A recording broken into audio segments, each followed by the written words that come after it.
This country was built on a distinctly American work ethic. But today, work is in trouble. We've outsourced most of our manufacturing to other countries. And with that, we sent away good jobs and diminished our capability to make things.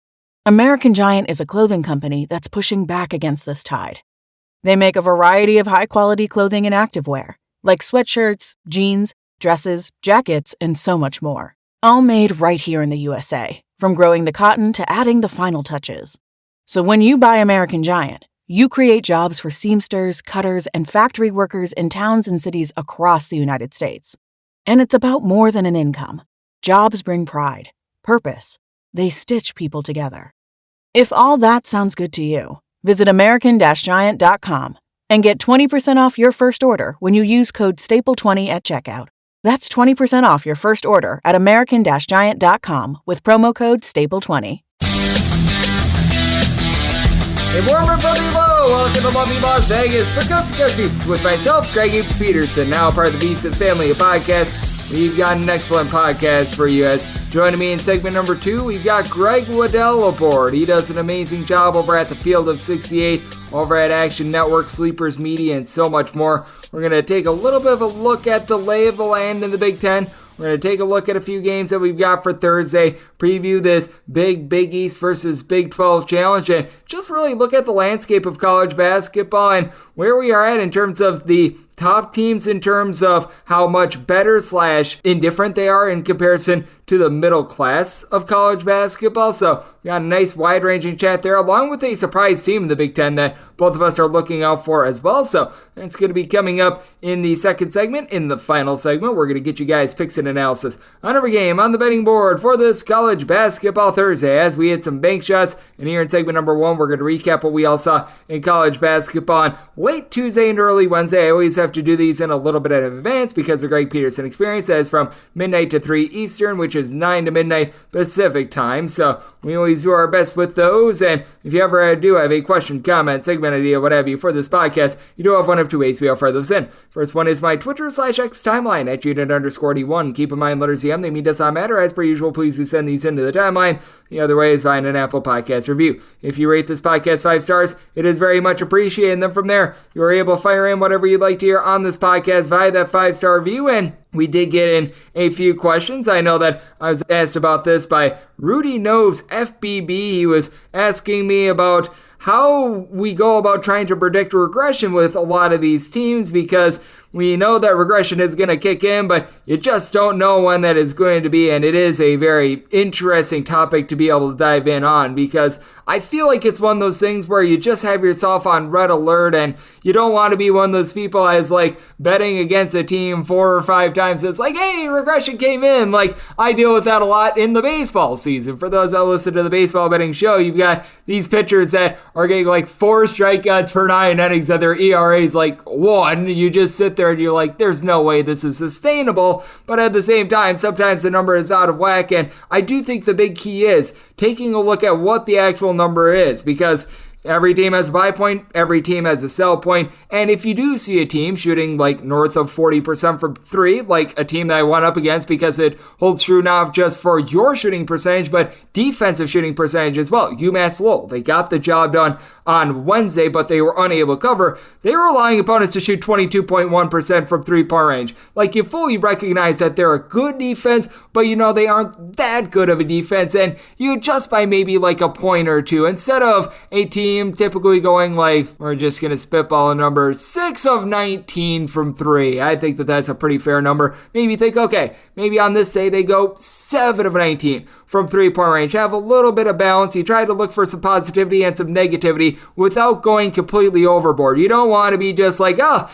they've had a hot start to the season, we need to downgrade them by 10 points, but maybe award like a point of cushion. If you're right there on the border on a play, maybe that's what pushes you over the top. And I think that that's the best way of being able to dive in. And once again, you're not betting teams, you're betting numbers. And sometimes you might think that a team is doing for regression, but you still find value on them, which happens to me honestly quite a bit in terms of college basketball, because the books themselves, they are not thinking it is for real as well. So it's really, really difficult to do. There's a lot of elements that go into it, and it is, as is every handicap, situation by situation. And And then we get this win in for one Brian Wilson, and that's how I factor free throw shooting into my handicap. And I think the biggest key with regards to free throw shooting, because he noticed exactly what I am as well. You've got a lot of teams that are not shooting well at the free throw line this far this year. I have no idea what's happened, but these teams are really shooting horribly from the free throw line. But I think the biggest thing that you do want to take a look at is how frequently does a team both get to the free throw line and also foul. Like in a Virginia game, a team that traditionally they don't foul a lot, they play it very close to the vest, they do a nice job of being able to keep things clean. Free throw shooting is not going to come into account in that game as much as it is, say, against a very physical team. Like, Houston does a really good job of everything on defense, except they will foul you a little bit more, and you'll go to the free throw line. In a game against Houston versus a game against Virginia, you do want to be factoring it in a little bit more, and you do want to take a look at a team's track record in terms of free throw shooting as well. Like, Villanova, perfect example. They've been leading college basketball in free throw shooting percentage the last few years. They're still doing a tremendous job at the free throw line this year, and it's a team that you're able to trust in. Meanwhile, you've got some of these teams, like I remember good old St. Louis a few years ago. For those of you guys that remember, our good friend, I believe it was Hassan French, was over there for St. Louis. I remember the last game. It was old Frenchie. He would just miss every single free throw. It was just so brutal. And it's like, man, I can't lay 5 in a game with St. Louis because in a 5-point spread, you know that there's going to be late game fouling, and you know it's going to turn into Hacka French. He's going to miss a bunch of free throws, and my bet is going to be going up into a fiery heap of smoke. So it is very situational in this as well, but looking at the foul rate along with those percentages, I think is just as big. So hopefully that answers all of your questions for today, and we had ourselves a nice day of basketball. Wednesday, again, do have to record this a little bit early, so we do not know the set final in terms of some of the late games from the SEC versus ACC challenge. I'm doing this just as Duke versus Arkansas is getting started, so we'll have a little bit of cleanup on the podcast tomorrow, but let's take a look at everything that we did get, try to find some trends and try to get to know these teams a little bit better. Games from yesterday is Greg buzzing about. Here is the rowdy recap. One game from Tuesday to polish off as well. When I went off, you saw Clemson be able to get the win against Alabama. This by a count of 85-77 for Clemson. They go 11 of 21 from three-point range. Absolutely scorched it. And if you like me had the under in this game, how about a hearty 65 points in the first half and 97 in the second half? That'll just happen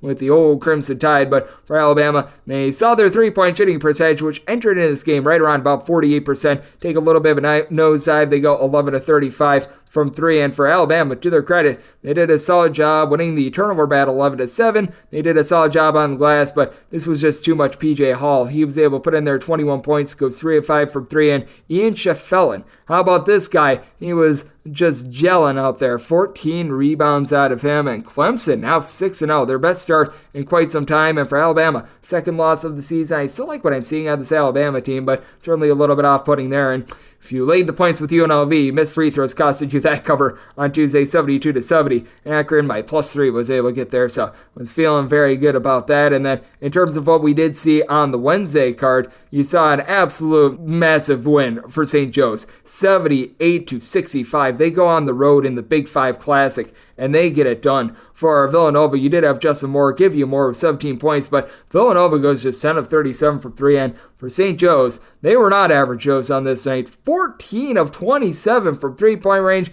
Xavier Brown, a blistering 4 of 5 from three-point range off the bench. You were able to get 24 points out of Eric Reynolds to be able to help out on the boards. You had Rasheer Fleming be able to chip in there 12 points, 11 rebounds for St. Joe's. They did a good job of winning the turnover battle as well. They won that battle by a count of 17-11. And how about this winding road for St. Joe's? This is their last 4 games. They lose at home to Texas A&M Commerce. They take Kentucky to overtime on the road at Rupp. They win a single-digit game against Sacred Heart. Now they go on the road and they win by double digits against Villanova. Ladies and gentlemen, college basketball during the 2023-24 season. So that's going to be certainly interesting to take note of. And man, this is just sad when you see this. Albany State goes on the road and knocks off Florida A&M in double overtime. When you're losing to a non-D1 school on your home floor, it's not great. And for Florida A&M, they are right there in competition with our good friends Mississippi Valley State for worst team in all of college basketball right now. Been very much less than savory for them. Meanwhile, High Point has been a high point for your bankroll. They win, they cover against Morgan State by a count of 77-59. And all of a sudden, you got this High Point team that has been on a really nice run of being able to cover so many numbers. It depended upon your closing number in that game against Hofstra, but really, Pat past that, I think they've covered every single game thus far this season. They were a bit of an underdog against Wofford in that game against Queens. I believe they were north of a 2-point underdog there as well, but this team has really been able to make you some money thus far this season, and they're going to be a force out there in the Big South. So that's a team that certainly is in my notebook. So is Princeton. Now, with Princeton, they were unable to cover 15.5, and this looked like it was going to be getting away from them. Bucknell was actually up by double figures early on in the second half, but Princeton, they make a nice bonsai charge, 85-71. They're able to take down the old bracket Bus and Bison, and for Princeton, I believe that this was their first on-cover of the season as well, and for Princeton, to their credit, they've already got road/neutral court wins against Hofstra, Rutgers, Duquesne, and Monmouth. This team is even better than they were a season ago. Caden Pierce, he chips in their 22 big points. Didn't have as profound of an impact on glass as he's had in past games, but for Princeton, they have 4 turnovers and they shoot 43.5% from three-point range in this game. Just absolutely impressive what we're seeing on them, and that's a force to be reckoned with. Ohio State was able to really hold it down on Wednesday. They get the win. They get the cover against Central Michigan by kind of 88-61, and quite frankly, this team was able to run and hide. If you had the points with Central Michigan, you thought you might have a chance with about 3.5 minutes remaining, but nope, Ohio State, they were able to do a solid job of being able to seal that game late, as off the bench you had a royal amount of 11 points from Devin Royal, and for Ohio State, how about Bruce Thornton being able to chip in there 25 points? Ohio State wins a rebound battle by a count of 44-30, and the turnover battle 15-8 as well. So a pretty impressive showing out of them. And then you had a nice showing out of Wake Forest. They were a home underdog, and they take down Florida by a count of 82-71. Now, for Florida, they were without Micah Handel on one of their main low post pieces, and you tell that was affecting them a little bit as they lose the battle on glass 34-33 to a Wake Forest team that, once again, you've right now got 4 guys that is giving you all the scoring. Austin Carr, Kevin Boopy Miller, along with Cameron Hildreth, Hunter Salas. They had all but 7 of the team's points in this game. It's absolutely hilarious. I mean, typically, at the very least, have 5 guys that are all chipping in there. Right now, for Wake Forest, it's just 4, but those 4 guys are doing a relatively solid job, and they're going to be a team that I'm going to be taking note of moving forward, a team that you might want to be taking a look at in terms of a fade. Why Army was a favorite on Wednesday, the world may never know. They fall to Central Connecticut State by a count of 79-51, and for this Army bunch, they were able to get a cover against Indiana to begin the season, and I believe that when they played against Binghamton, they were able to get a cover as well, but this team, they have been able to break the 60-point plateau twice thus far this season, and it's really not looking great for them. So that's certainly something that is stowed away. Currently, as I do this podcast, we don't know the exact final, but Boston College got on a 29-14 run to begin their game against Vanderbilt. It looks like it's going to be a very, very long season for the Commodores, and it looks like this Tennessee defense is not what it once was. They got just completely smoked. I mean, they should have been named the Tennessee Hickory because they gave up 100 points to North Carolina, 100-92 the final, as for Tennessee, Dalton Connect was able to connect for 37 points, but yeah, for North Carolina, they go 12 of 28 from three-point range. R.J. Davis goes 5 of 11 from distance. Harrison Ingram, 4 of 8 from the outside. Armando Bacot, he does what he does. He was able to put in there a double-double. North Carolina wins the turnover battle by a count of 12-9, and for Tennessee, just a very, very rough game to say the least, and we're going to need to check in to see how this one goes, but right now we're in double overtime between LaSalle and Temple, with that game being a big nip-and-tuck game. Those Philly 5 games are just absolutely tremendous, by the way, and this is absolutely tremendous as well. What we're going to be able to see out of Dayton moving forward as I do this podcast. Currently, they're in a 2-point game with SMU. Dayton did close right around about a pick'em, and right now as I do this, they're 9 of 19 from three-point range with Deron Holmes chipping in their 19 points. They're having to overcome the fact that Malachi Smith, their main point guard, is out of the fold for the rest of the season, and for SMU, this team is just very much one that can't connect from the outside. As I do this with about 2 minutes remaining, 4 of 18 from three-point range. Honestly, not high expectations to say the least for them moving forward, and again, I will need to polish up the Duke versus Arkansas and Florida State versus Georgia games on the podcast tomorrow, along with Auburn versus Virginia Tech, which that game got off to a good start for Auburn early, with them up like 18-6 in the first 10 minutes of that one. And if you are taking a look at the landscape of college basketball, we're going to be mentioning some of these things in segment number 2 with our good friend Greg Waddell as well, but it has just continued to be over Palooza in college basketball. Over the last 7 days, overs continue to hit at a clip of about 54.5%. This is just the last 7 days in college basketball, but 149 overs to 124 unders. I don't think we've had a single push on the total along the way. Meanwhile, overall for the season, we've had like 8 total pushes, and the over sitting at 52%, 559 overs, 515 unders, but we have also noticed that the favorites started to dry up a little bit. 541, 526, and 16 against the spread overall for the season. And if you look at the last 7 days, 124, 148, and 1 against the spread is a mark for favorites. So that's what we're seeing right now in college basketball, and that's what we all got on a Wednesday. Now coming up next, we talk with Greg Waddell. We're going to be chatting with him because he does amazing work over at Sleepers Media. A little bit about the Big Ten. We're going to be taking a look at this Big 12 versus Big East battle as well. We're also going to be diving in on what we've all noticed this year in the hierarchy of college basketball. How much more dominant is Purdue than everyone else in the Big Ten as well? We're going to be diving into that and so much more next. Right here on Let's Go Sleep with myself, Greg Peterson, now a part of the Decent Family Podcast. Sports Betting Innovative Analytics has taken the guesswork and emotion out of sports betting to bring you an innovative and trustworthy resource to enhance your journey to becoming a winning player. With industry-leading money-back guarantee options backed by their sophisticated modeling, they want to introduce you to a system that's not widely seen or available to help you beat the bookmaker. Specializing in NBA, college basketball, and WNBA, your first week is always free. Get started at SBIA1.com today.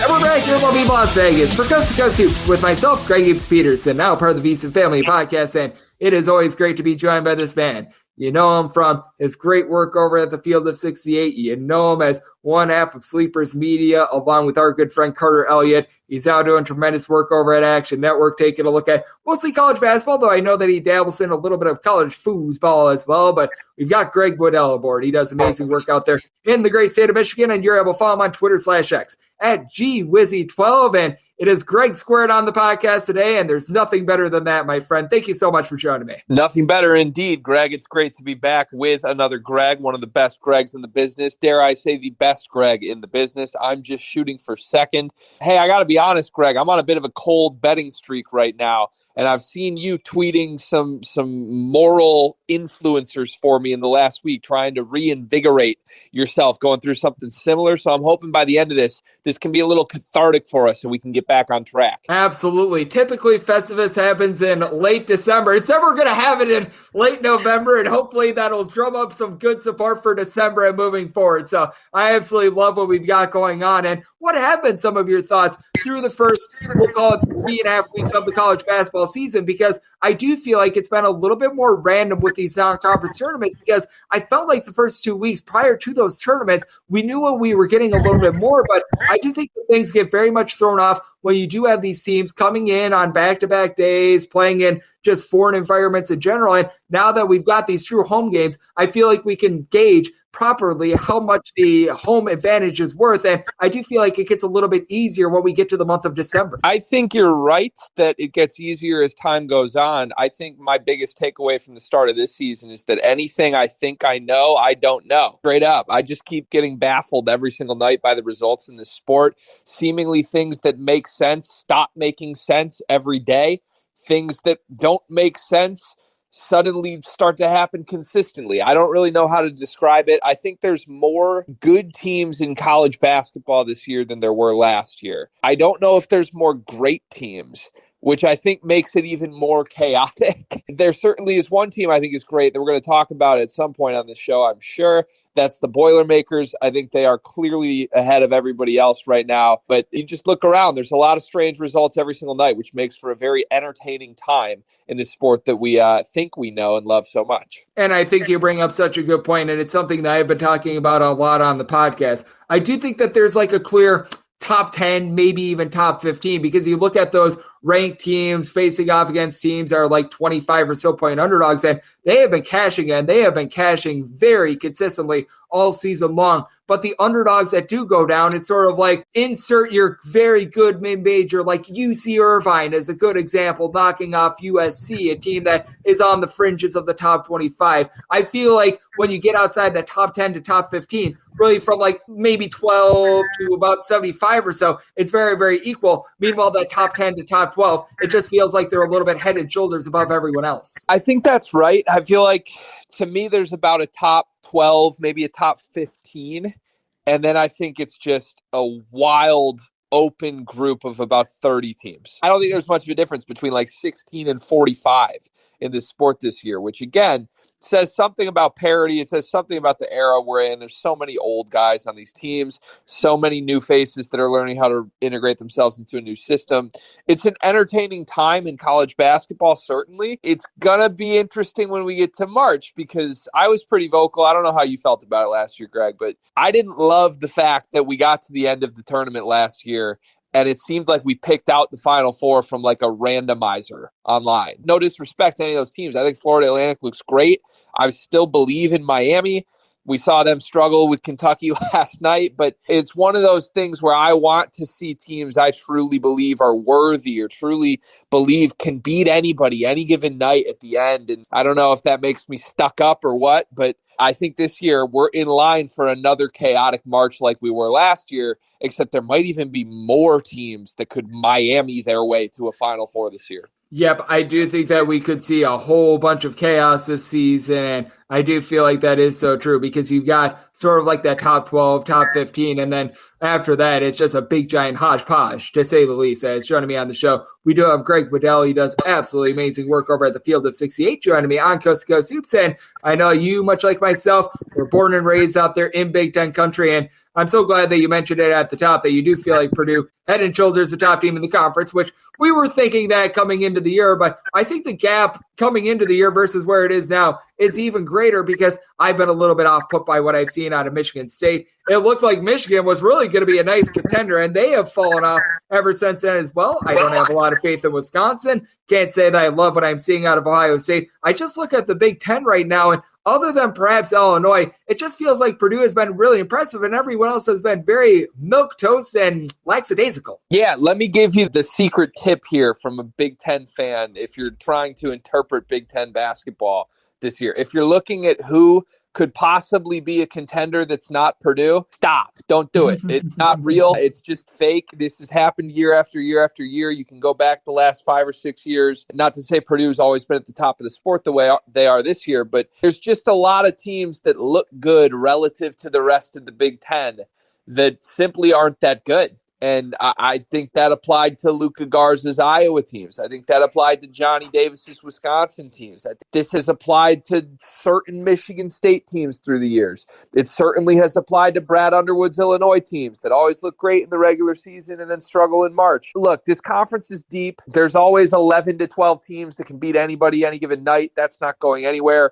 But the difference this year is Purdue truly is elite. And I think at times last year they were elite, but it didn't last the entire season. Some guys hit the freshman wall, and there were some serious holes. Even if those guys didn't hit the freshman wall, there were serious problems with last year's roster that Matt Painter went out and fixed and addressed this offseason. And man, do they look good. They would look good even if there were more contenders in the Big Ten, but save yourself the time and energy. They're not. Purdue's going to win this league by 3 or 4 games minimum. Yep, I do think that Purdue certainly is cutting through this league like a hot knife through butter. They were able to win it last year, and this year I think that they're going to be even more dominant in the league than they were last season. I think that there's no debate about it, but if there is a team that I've been very encouraged by thus far this season, I can't believe I'm saying it, it's Nebraska. And I recognize that Nebraska has not been playing like a whole bunch of top 10 teams or anything like that, but a nice win against Duquesne. They were able to knock off Fullerton by double figures. This is not going to be a team that we see until early December, and that game against Creighton I think is going to be a tremendous measuring stick game as to where Nebraska truly is, and you do want to see a little bit more for them before you anoint them as one of the better teams of the Big Ten, but I do think that this is actually an improved Nebraska team that they have finally figured out, at the very least, something under Fred Hoiberg. Yeah, I think you're right. Don't forget, Nebraska beat Creighton last year, so this will be either two in a row or a revenge game of sorts for Creighton. And I know Creighton struggled right now after the loss to Colorado State. Like, we don't know who they are. I do think Nebraska's improved, and I think Hoiberg had a pretty competitive group last year, to be honest with you. I know they finished low in the conference, as they usually do under Hoiberg, but, I went and saw that team in Lincoln once. I saw them a couple times on our road trips last year, and they were always in it. Like, there was never a moment where you felt like they couldn't beat even the best teams in the conference last year. I think they did upgrade on the margins this year. I think they have more guys that are deserving of minutes this year than they did last year. And obviously Tominaga's back. He's a special talent. He can score 30 any given night and make it look effortless. So I am pleasantly intrigued by Nebraska. I want to see what happens against Creighton before I officially put my stamp on being a believer. But if they can hang in that game, even if they don't win it, I'll feel like they really have arrived and they are a threat in this conference. Yep, absolutely. And I do think that this is going to be really interesting to gauge moving forward because I like what I've seen out of them, just like I always love what I'm seeing out of this man, Greg Waddell, over at Sleepers Media, along with the Field of 68, joining me right here on Coast to Coast Hoops. And in terms of Big Ten, we've only got one team that's going to be in action on Thursday, and that would be Minnesota. And if they lose at home to New Orleans, boy, that would not be great for both them, and that would not be great for the Big Ten in general. But we are going to have ourselves actually Big Ten conference play starting up on Friday. And how do you take a look at these Big Ten conference games when it comes to those like early December games? Because as we know as bettors, typically in the Big Ten, you just fire up all these home teams and you're going to make money at the end of the year. But it does feel like these conference games that they do get played in early December, they just have a little bit of a different vibe and tenor to them. And it's still conference play. There's no question about it, but they just don't feel like they have the same oomph when they're in early December rather than when you see them when the calendar turns to 2024 in this case. Yeah, there's a big element of teams trying to feel themselves out in the Big Ten conference. And I think this applies to other conferences too, but certainly in the Big Ten, I think there's a lot of, we don't know who we are yet at this point in the season. Guys are experimenting. Look no further than Michigan State, who is changing up the lineup every single game right now. They don't know who their best five are. And they're a team that returned 85% of their minutes from last year, had one of the best incoming recruiting classes in the country. They still don't know. So if they don't know, I don't think anybody knows except for Purdue in this conference. And it makes for clunky basketball sometimes. It makes for very unpredictable results from a betting perspective, but it makes for an entertaining watch. And I do think you can learn things from these games, even if they are a little wild sometimes. You can start to learn who teams are at the same time their coaches learn who they are, that can carry over into January, into February. Yep, I do think that is such an important note as well. And I do think that you have to take a look at these games a little bit differently on December 1st rather than if the game was played like February 1st. But I do think that there are some good notes there. And what else I think is interesting is typically this time of year, we get the ACC versus Big Ten challenge, which very unfortunate that we did not get it this year. We still got the Gavitt games, which that's always a lot of fun. But this year instead it was the AACC versus SEC challenge. And we've got another challenge that's really going to be getting going on Thursday in the Big East versus Big 12 challenge. And fully recognize that this isn't quite the Big Ten, but I know you know a lot about the Big East with a lot of those teams being out in your neck of the woods. And what are you sort of expecting from this challenge? Because I do think that in terms of best two conferences, 1 through, in the case of the Big East, 11, and now the Big 12's case, 14, which that's always math that doesn't add up. I do think that we might be looking at the best two conferences in college basketball doing battle in this challenge. Yeah, I went through and did a little preview with our friend of both of our shows, Tristan Freeman from Boston Rapids this morning. And we were both remarking after we finished recording that we were surprised how underwhelmed we were by some of the matchups here, because on paper, I view both of these two conferences as the best two conferences in the sport right now. So I was kind of expecting to be blown away as you go up and down the list. And instead, maybe this is just me being a Grinch, but I came away feeling like there's 4 games I'm really excited about and a bunch that I'll keep an eye on, but that's about it. But, that's coming from a Big Ten fan where I do think like there is some depth, even if there isn't the high-end middle class. There's 11, 12 teams any given night that can get you. From an excitement standpoint, the number one thing on my list, I can't wait for the UConn-Kansas game. I think UConn is awesome. I think they are every bit as good as they were last year. And I think, quite frankly, they're ready for an opportunity to show that. Like, these guys strike me as the type of guys who are foaming at the mouth to get an opponent that's better than Indiana on a neutral site for someone to pay attention to. And what better way to do that than to go into Kansas against the best transfer from this portal class, against the best coach in the country, and quite frankly, against a team that doesn't look all that good right now. They really just struggled against Eastern Illinois, who is very bad on both sides of the ball. And Eastern Illinois found the formula, right? They put Hunter Dickinson in ball screens over and over and over again and generated open looks. Dared Kansas's peripheral guys to beat you, because 5 through 13 on that roster do not look like a normal Kansas roster right now. So I'm expecting UConn. I'll give my pick away. I think they're going to go on the road and get a win. I think it's a statement game, and I think it's their depth that gets it done as a huge advantage over the Jayhawks bench. And I'm so glad that you mentioned that as well, because I am quite off-put by what I've seen out of Kansas thus far, because Hunter Dickinson has been great. I mean, Hunter Dickinson, he's doing his part. You've got DeJuan Harris, who he needs to score a little bit more, but he's been able to facilitate, and then got Kevin McCullough all over the floor. But with this Kansas team, I feel like the big question is, what are you going to be able to get out of guys like Elmarco Jackson? What are you going to be able to get out of Johnny Furphy? Nicholas Timberlake has not made that leap forward, and I think the question marks are surrounding that big three for Kansas, and right now I'm not seeing it. Meanwhile, with the UConn side of things, we were remarking as to everything that they lost last season, but the pieces that they return are better, in my opinion, than they were last season. And UConn is one of the teams that overall, just in the landscape of college basketball, even though I was high on them coming into the season, I've had to raise my just expectations and raise my power ranking on them even further with what I've seen. Yeah, they look awesome. Tristan Newton looks especially awesome, right?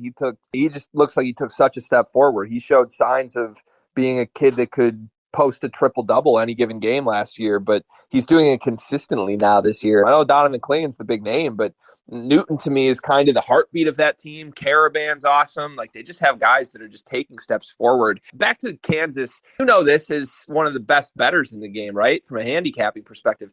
Bankroll management is one of the most critical things you can do. I think Bill Self mismanaged his bankroll this offseason. I think he put 80% of his dollars on Hunter Dickinson and 20% of his dollars on Nick Timberlake. He needed to space it out a little more because Timberlake's not ready. Hunter's great. Hunter's Hunter. We know who Hunter Dickinson is. He was never the problem at Michigan. The problem was they had a very broken roster around him that was low on shooting, that had a total hole at the 4.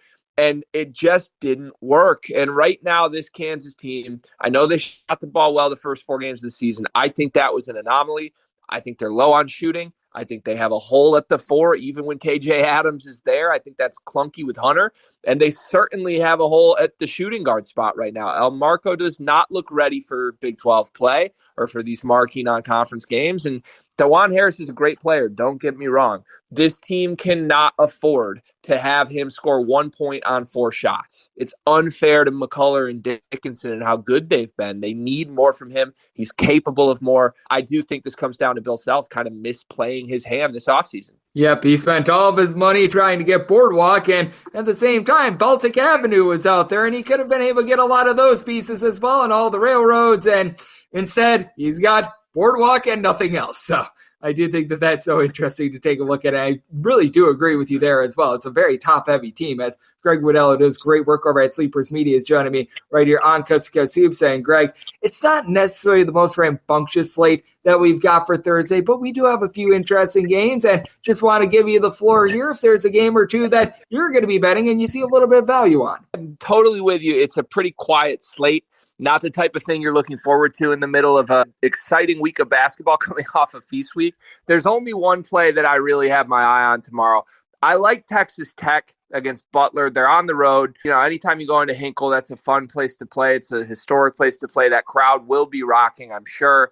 But when it comes down to it, I just truly believe that Texas Tech is an incredible defense. I think they are a gauntlet to play for 40 minutes.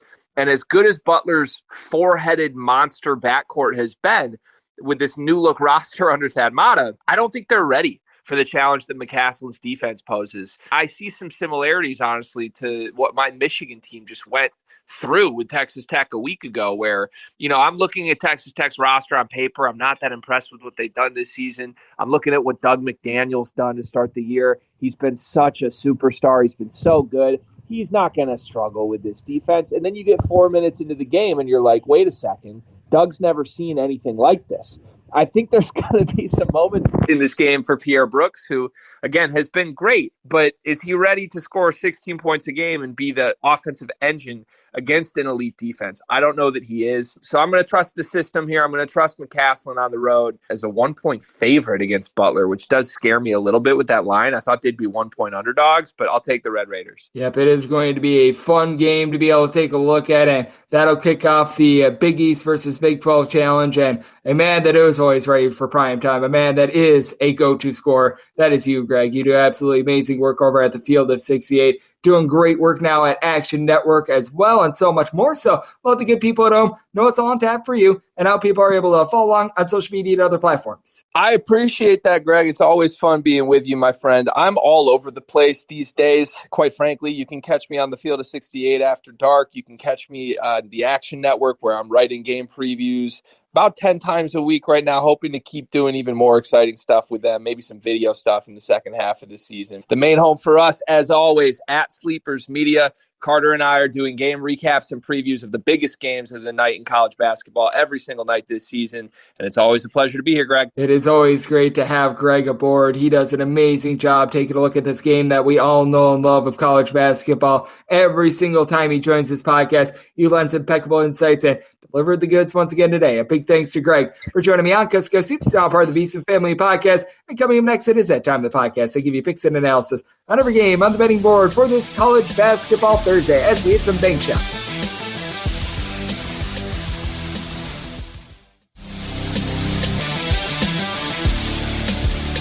And we're back here in lovely Las Vegas for Coast to Coast Hoops with myself, Greg Peterson, now part of the VSiN Family Podcast. It is always great to be joined by Greg Waddell.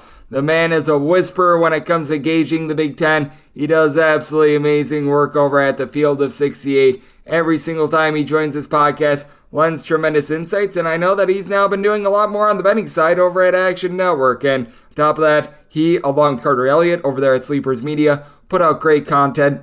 I know that they traveled to every single Big Ten venue last season, so it is always very much appreciated. A big thanks to Greg for joining me in the last segment. Now it is that time of the podcast. I give you picks and analysis on every game on the betting board for this college basketball Thursday as we hit some bank shots. Most financial establishments close at a certain time, but not here. It is time for a side and total on every game on today's betting board bank shots.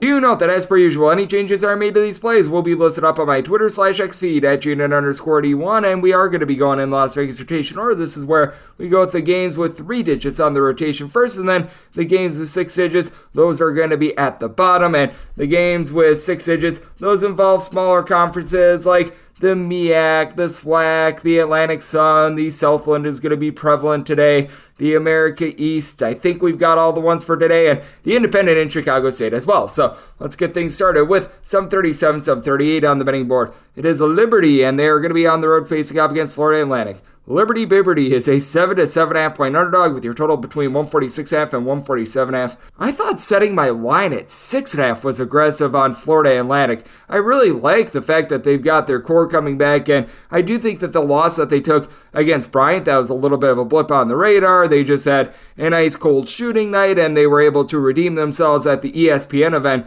this past week, but having to lay north of 7 points against a very good Liberty squad is just too rich for my blood. Now, Liberty, they do lose their top scorer, Darius McGee, from a season ago, but this team, they just play that consistent style. Liberty, every single year, going to be towards the bottom of all of college basketball in terms of total possessions per game. They're clocking in 328th thus far this season, going up against the Florida Atlantic team that they are probably looking to play a little bit more up-tempo this year, but this is not some sort of a blazer. They're 214th in terms of total possessions per game, so both of these teams very much relying upon offensive execution. For Liberty, a nice backline defense to go along with it, and I do think that they've got a hard guy to guard in Kyle Rohde. This guy is a little bit of a point forward that gives you a trio of assists, 16 points, 4.5 boards at 6'7". He's currently shooting 48.5% from 3. We should be seeing a little bit of a nosedive there. As overall, Liberty is shooting 42.5% from 3. I think that this could be a team that shoots like 38, maybe even 39% from 3.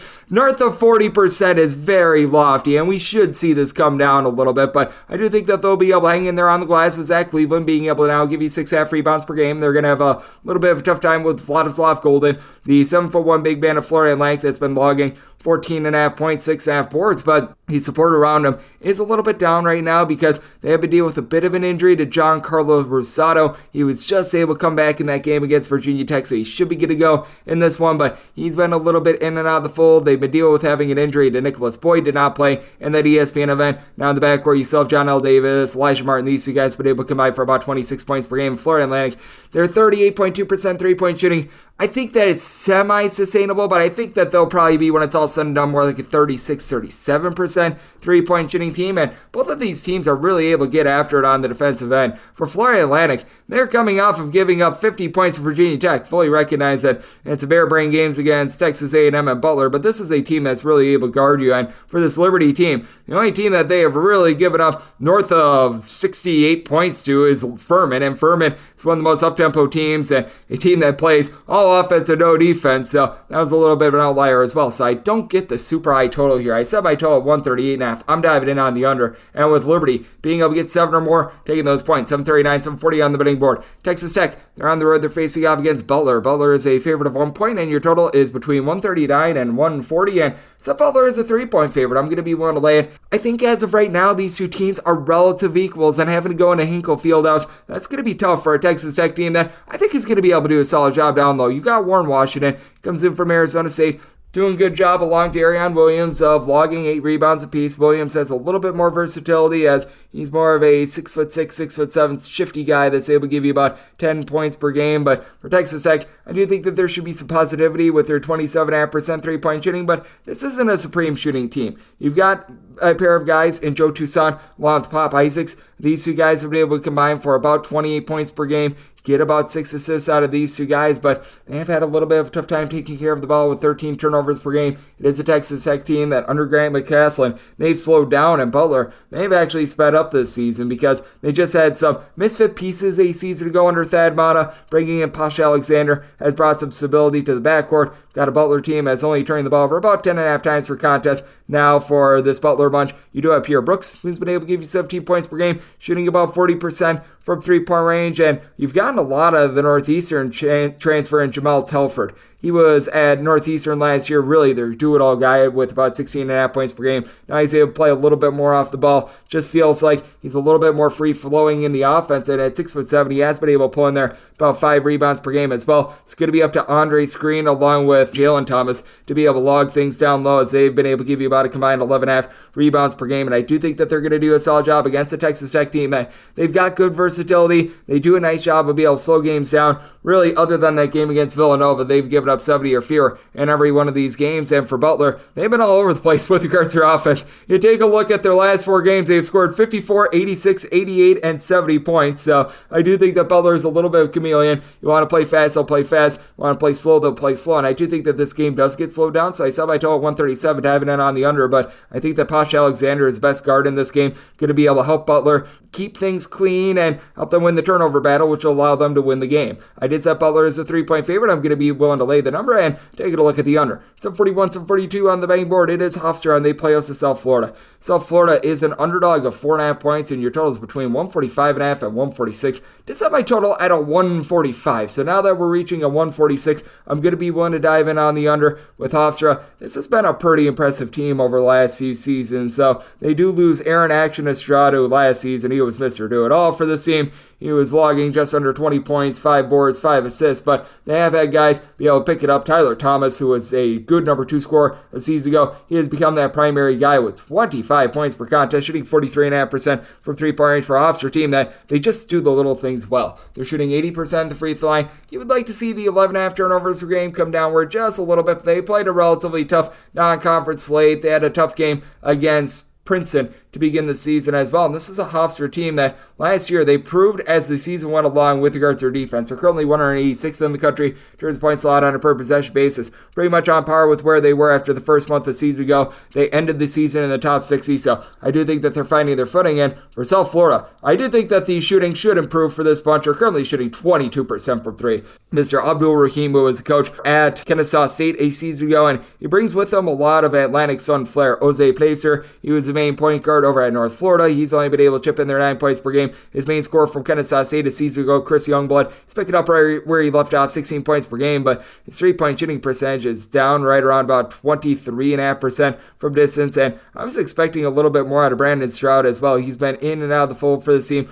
only averaging 3.5 points per game over at Kennesaw State a season ago. He was a very good, versatile piece for this team, but with that said, for the South Florida team, you really don't have a lot of rebounding. You've got one guy giving you north of 5 rebounds per game, and Kason Pryor. Pryor's a guy that just couldn't get out there on the floor at Boise State. And for Hofstra, typically the Achilles heel of this team is down low. That not being exposed, it should allow this offense, led by John Carlos, who's been able to do a very solid job, giving out 6 assists to about 2.5 turnovers per game, shooting 38% from 3, to be able to get guys in state base, to be able to have Hofstra be able to fire on all cylinders, and have Darlson Dunbar, who's been a very solid number 2 scorer, 18 points per game, shooting about 36% from 3, to be able to operate as well. Couple that with Jaco Fritz, a big, versatile guy, being able to help out down low. I think that Hofstra gets the job done, set my total at a 145. Hofstra is an efficient offense, but not really an up-tempo offense, so diving in on the under, and with Hofstra willing to lay up to 4.5 with them. 743, 744 on the betting board. It is South Alabama. They are on the road facing off against Jacksonville State. Jacksonville State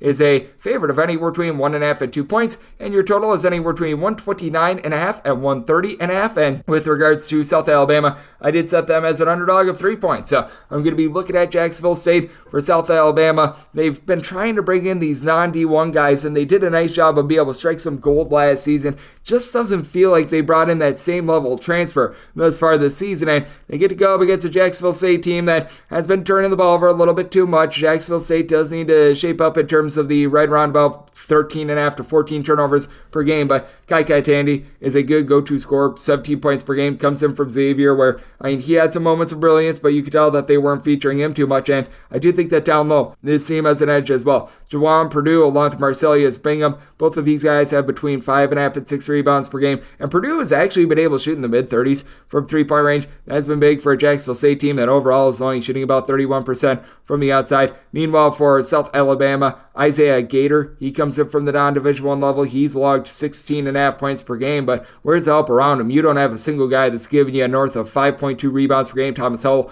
who comes in from Louisiana Monroe, was very good last year. Double-figure scorer, was able to pop it from 3-point range a little bit, was a solid rebounder. He's giving you 6 points, 5 boards, and has yet to sink a 3 this year. Got South Alabama team that does a relatively solid job of taking care of the ball with about 11.5 turnovers per game, but he lost so many good pieces from the season ago. 4 of their top 5 scorers are out of the fold. Their lone guy that is returning is Judah Brown, and Judah Brown has missed 4 games this far this season, and he's likely going to be out of the fold once again. So South Alabama really up against it. South Alabama, one of the more slow and controlled teams in all of college basketball. Jacksonville State, they themselves are a very slow team. Really the only Division I team that they've been able to exceed the 70-point plateau on in regulation, because the game that they played against Utah Tech, that is a game that went to overtime, is a rough UTSA team. So I do think that this is going to be a little bit of a strange situation for both of these teams. So I do think that this total is a little bit too low. I do think that with both of these defenses, though, they play slow styles, not necessarily being so sharp to say the least, especially in the case of a team like a South Alabama, that they are coming off of giving up 70-plus points in 3 of their last 5 games, that they are going to be having a little bit of a tough go of it, and I do think that we could get some late game fouling here as well. So I did set my total 139, going to be taking a look at the over. And with Jacksonville State willing to lay up to 2.5 with them. 745, 746 on the betting board. It is East Carolina playing against UNC Wilmington. This game is between a pick'em to Wilmington being a 1-point favorite, and your total on this game, it is between 143 and 144. I made East Carolina the 2.5-point favorite, so I'm going to be taking a look at them as a pick'em / outright on the money line. And the biggest reason why is because with East Carolina, this bunch, I feel like they just weren't able to really fire on all cylinders to begin the season, because they were dealing with an injury / illness of Brandon Johnson. I think it was more of an illness than anything else, but he missed a pair of games, and then there was one game where he was sort of in the fold, but you tell that he wasn't necessarily himself. I think that was the Georgia Southern game where he had a double-double, but he only was able to play about 25 or so minutes. So I do look at Brandon Johnson being able to elevate after he, a season ago, had 12.5 points, 8 boards, shot in the mid-30s from 3 as a 6'8" combo player, and that's just such a big difference maker, because he'll be paired up with Tarzarian White, the top guy for UNC Wilmington, who right around 6'7" himself, has good versatility with 19 points, 5 boards, has been able to shoot in the mid-30s from 3-point range for a Wilmington team that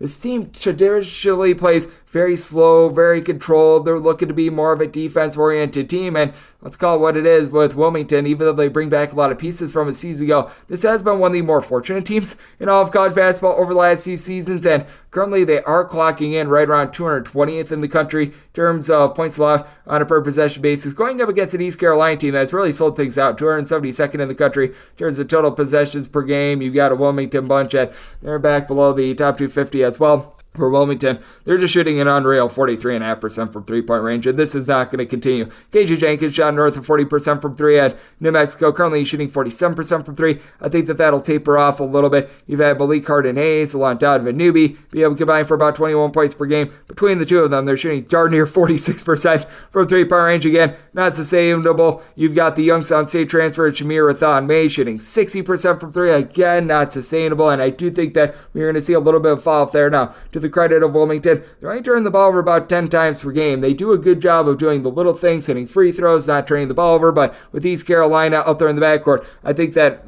RJ Felton is just going to be able to take over this game. 7.5 boards, 18 points per game. With Bobby Pettiford coming in from Kansas, a former top 200 recruit who hasn't done a lot on the scoring front, but he's given the team facilitation, assist to turnover ratio of 3 that allow him to operate very freely. So this is a spot where I did set East Carolina as a 2.5 point home favorite. I'm going to be willing to take them as a pickup / outright on the money line. And with regards to the total, I did set it at a 138.5. Wilmington is doing for some regression with their 3-point shooting, and both of these teams are playing at quite a slow tempo. So looking at the under and East Carolina, 747, 748 on the betting board. Sam Hanford plays us to Louisiana. Louisiana is an underdog of 4 to 4.5 points, and your totals between 153 and 154.5. And with Louisiana, I did set them as a 1.5 point favorite. I'm taking them outright on the money line. With Samford, this team does a solid job of being able to generate some turnovers, but I still do have my question marks with this team, especially with them really not having a lot in the post. Anchor, which is an actual name.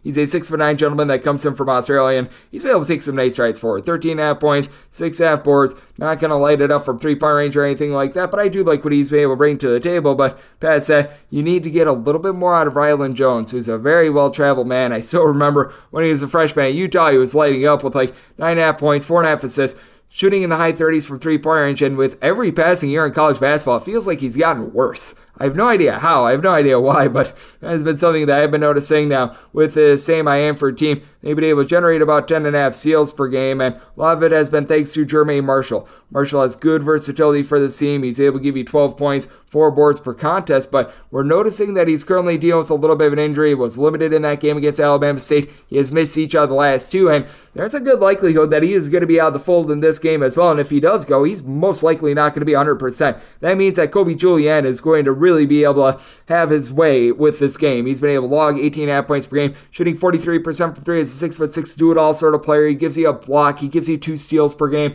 You need him to sell hot dogs at the hot dog stand. He'll do that as well. The big key for this Louisiana team is taking care of the ball, and they've done a much better job this year. Thamus Folks, one of the more underrated point guards in all of college basketball. Last year, he had north of 5 assists per game. This year, he's on to 4.8 assists per game, but only 2.2 turnovers per game. He's been operating very freely. Now, the one thing I will say about Louisiana, each out of your top 4 scorers are shooting north of 43% from 3, and as a team, they're shooting 41% from the outside. That'll be taking a little bit of a nosedive. One guy that I think can keep it going is Kentrell Garnett. He has actually shot north of 41% from 3-point range each out of the last 2 seasons, but I do think that for Louisiana, they are going to be able to do a solid job, especially with Marshall being banged up, of holding their own down low. You've got a 9.5 rebound per game guy in Joe Charles that I think is going to be able to take it to a Samford team that has been just a little bit out of sorts in general. So this is a spot where I'm going to be willing to ride with Louisiana outright on the money line. These are 2 teams that look to push the tempo. Louisiana, they're a little bit of a faster team. They're not necessarily playing at breakneck pace, but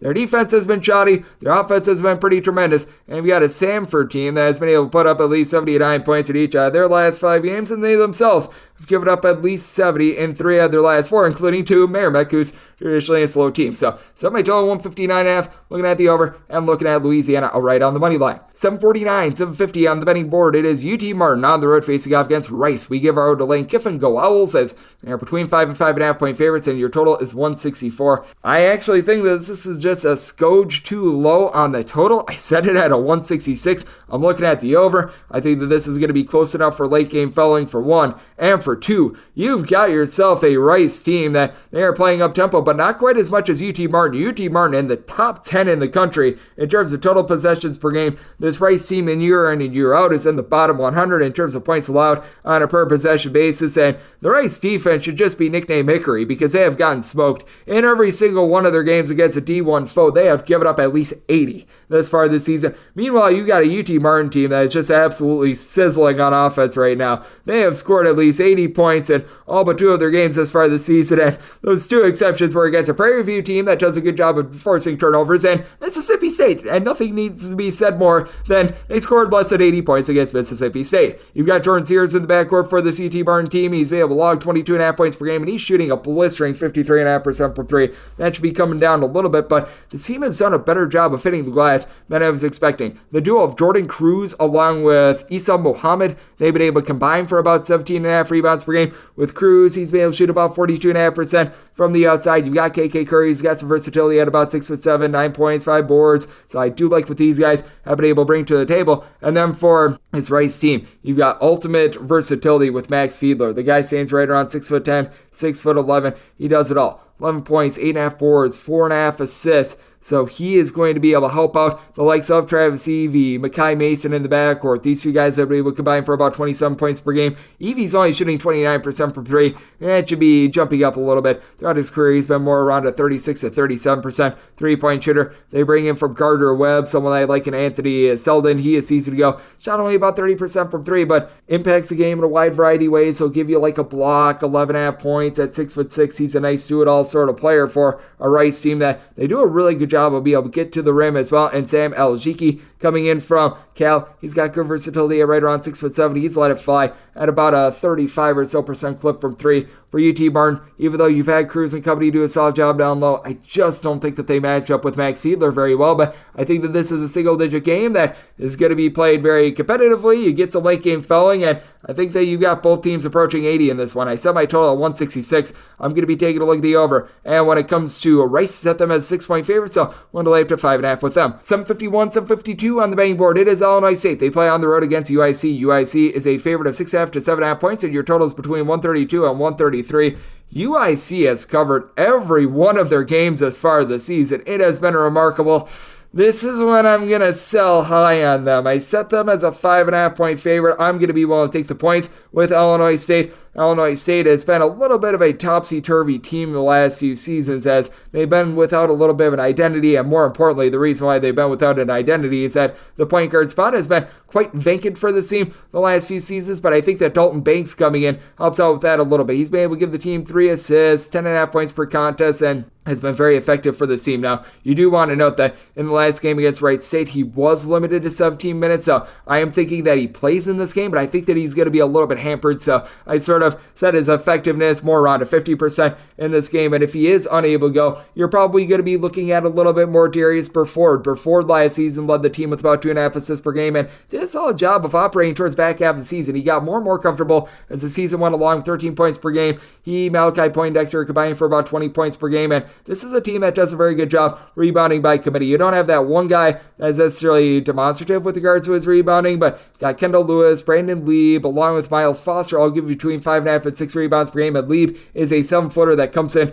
from Illinois. I think that UIC is going to have some trouble with that, though. UIC, they've got some good versatility. Toby Akani, he's 6'8". He's been able to let it fly at about a 39% clip from 3-point range with 13.5 points per game, so love what he's been able to bring to the table. And then Isaiah Rivera, who comes in from Colorado State. How about him shooting 53% from 3 and 16 points per game? Certainly don't think he's going to shoot 52% from 3-point range, but in the last few seasons at Colorado State, shot north of 40% from 3. Last year I did it on a little bit more volume at about 8.5 points per game. With the UIC, though, your big bugaboo with this team, the 13.5 turnovers per game, that's an issue. That's right on par with Illinois State, who's been a little bit rudderless at the point guard spot. And for Illinois State, with them being able to do a solid job on the glass, with UIC being a little bit suspect in terms of the way that they have true rebounders, and for this Illinois State team, a team that in general is looking to slow things down. I mean, holding Wright State to High Point to 74 points, it might not sound very good, but those are super up-tempo teams, and that's actually not too bad in general. I do think that that'll help them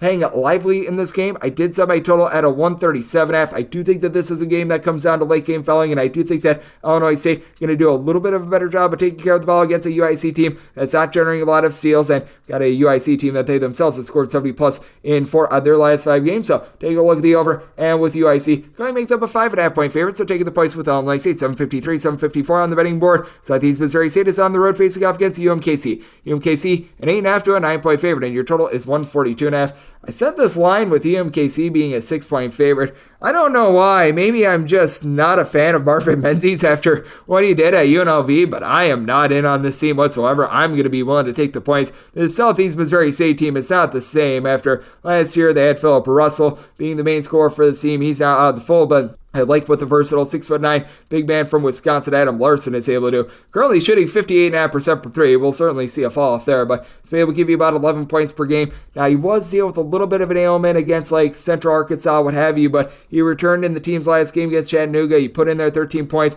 As a matter of fact, he's returned for the last 2 games, combining for 35 points, so looks like he's all good to go. Now, this team is dealing with a little bit of an injury down low to Kobe Clark. He had the back half of the season last year, cut short by injury. He's going through it once again this season, and you really need to get Aquan Smart going. Aquan Smart, I think that he began his career at Maryland, then went to FIU, and he just has never really found his footing at the Division I level after being a top 200 recruit, but has some upside at 6'7". Needs to be a little bit more effective in the way that he has his shot selection set up, because he's been an under career 30% three-point shooter, but it's not like UMKC is necessarily a team that's very wily themselves. They shoot 62% the free throw line, and they're having everything run through Anderson Kopp right now. Anderson Kopp is a solid player. He's able to give you about 40% three-point shooting when he's playing off the ball. Right now that he's playing on the ball, he's only been able to shoot 28% from 3 this far this season. He's had to be the main facilitator with about 3.5 assists per game, and someone needs to tell me why in the heck Allen David Mbeka Jr. is currently in witness protection, because he last year logged 7.5 rebounds per game. He was tremendous down low. They have only been playing him for in the neighborhood about 16 minutes per game thus far this season. He is by far their best rebounder, and they're not utilizing him whatsoever. They've got Jamar Brown. He comes in from the junior college ranks, and he's been solid. He's been able to give you about 37.5% from 3, but this UMKC team with Anderson Kopp running the show, it's sloppy. 13.5 turnovers per game. They're not necessarily an up-tempo team. They rely upon making games just yucky and gross, and right now, well outside the top 200 in terms of points allowed on a per-possession basis. There's really not a lot to like with this team. Now, well, you recognize that for Southeast Missouri State, things have been a little bit less than savory for this offense as well, 58 points or fewer in 3 out of their last 5 games, but I do think that in what is going to be probably a little bit of a rock fight, you've got UMKC, who has scored 64 or less in 4 out of their last 5 games. That Southeast Missouri State is going to be able to hold lively in this game. Did set my total at 142. Here at 142.5. Going to be willing to dive in on the under. I do think that both of these offenses are going to be able to bounce back against a pair of defenses that are not so great, to say the least. But here at 142.5, diving in on the under end. With UMKC, made them a 6 point favorite, so taking the points with Southeast Missouri State. 755, 756 on the betting board. It is Texas State on the road facing off against Texas. Texas is back to being a favorite of between 18.5 to 19 points. And your total on this game is anywhere between 138 and 139.5. And I said Texas as a 21.5 point favorite. I'm going to be willing to lay it. With this Texas State team, typically they're a good, sound defensive team that really is not going to be able to do a whole heck of a lot on offense, but you know what, on the defensive side of things, you know what you're getting out of them, and this year that's just not the case. With Texas State, you've got Brandon Love down low, who's been able to do a very solid job. He's been able to give you about 11.7 at boards, but they were fully expecting Tyrell Morgan to be that guy down low after a season ago. He was a starter that gave you about 6 rebounds per game. Well, he has been out of the fold since really the beginning part of the season. He's only played in 2 games, so that has been a hamperance to a Texas State team that's currently shooting 25.7% from 3-point range. I think that that's going to improve, but you can tell that they're missing their do-it-all player, Mason Harrell. Mason Harrell led the team in points and assists a season ago. Everything ran through him. He was the only guy on the roster that gave you north of 10 points per game, and without him, this just feels like a very rudderless bunch that is just stuck in the mud with regards to their offense. This is a bunch that has scored 67 points or fewer in 3 of their last 5 games, and the only reason why they've been able to break that plateau a few times is because they played the lesser teams in the great state of Texas. Meanwhile, for Texas, you do have Caden Shedrick essentially playing with one arm, and he is still taking teams apart with one arm. 15 points, a block and a half, a steal and a half, shooting north of 40% from 3-point range. And Texas as a whole, with their revamped backcourt, shooting 38% from three-point range. Max Asmith has been the main scorer with 15 points, 3.5 assists per game, but Ithiel Horton and Tyrese Hunter have been playing in tandem with them. Hunter, a little bit more of the facilitator with 4 assists per game. Horton is your designated three-point shooter, canning north of 50% of his threes. Got Dylan Mitchell and his versatility at 6'8". He's able to give you 8.5 boards, a block, a steal per game. I like what these guys are all able to bring to the table. And then if you need to bring in there someone like a Chandel Weaver for a few minutes, you're able to as well. Texas State just does not have a lot in the backcourt. It's a Texas State team that traditionally plays outside the top 250 in terms of total possessions per game, and yet they're still turning the ball over 14 times per contest. You've gotten 4 assists per game out of Kaden Gums, but he hasn't been able to really put the ball in the basket himself from three-point range, shooting 15% from three-point range. That has been really rough for the team, and for Texas State, you were expecting the Army transfer to be able to really take over as well, as they were bringing into the fold Colton Benson, and he has yet to be able to take the floor thus far this season, and he has been missed very badly. So this is a spot where I did set my line at 21.5. I'm going to be willing to lay it with Texas. You got a Texas State team that they just are struggling to score. They play at a slow tempo. Texas, after they were playing a bit faster last season, they're more of a mid-tempo team thus far this season. So I did set my total 137.5 here at 138 plus,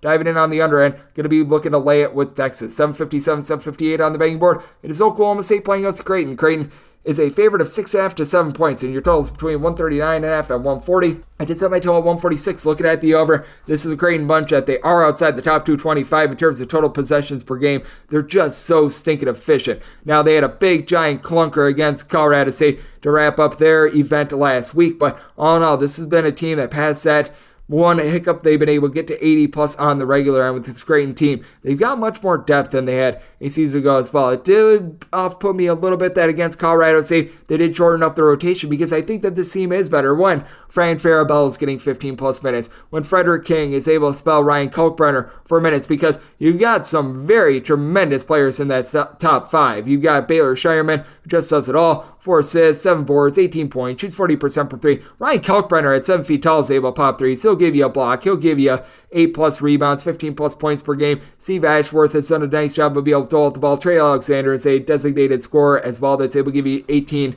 points per game when he wants to as well. He's able to give you 5 plus rebounds per game. But being able to have those guys like a Mason Miller to give teams other looks as well, I think is so important. And I think that they're going to get back to that against an Oklahoma State team that they're just all over the place with regards to their offense. Mike Boynton has been, in my opinion, just not ascending as a coach. You've had Javon Small come up big with Javon Small, 14 points, 5.5 boards, 5.5 assists. Do like what he's able to do for the team, but we got an Oklahoma State team that's shooting 61% at the free throw line. It has been a little bit of a slog for the team down low as well, because Musa Cisse was that main man, and now you're looking at Mike Marsh to be able to take over down low. He's a solid player coming in from Jacksonville. He's been able to give you about 7 rebounds per game, but it's not quite the same. That has caused for a little bit of a fall off in terms of this Oklahoma State defense. I do think that they're going to have a little bit of a rough time from the perimeter. Now, if you look at the raw numbers for Oklahoma State, they have not allowed north of 70 points in a single game this year. Look at the competition, though. Notre Dame, New Orleans, Houston Christian, Sam Houston, they have played against a bunch of bums thus far this season, and I do think that for Oklahoma State, this big step up in competition, it is really going to be earth-shattering for them. I do think that Creighton is going to be coming at Oklahoma State in droves. Love that starting 5, but on top of that, being able to have that starting 5 spelled for some minutes like I do think that they are going to be, is going to allow this Creighton team to be able to win by margin. I set Creighton as a 10-point favorite. I'm going to be willing to lay the number, and with this total, set mine at a 146. I do think the Creighton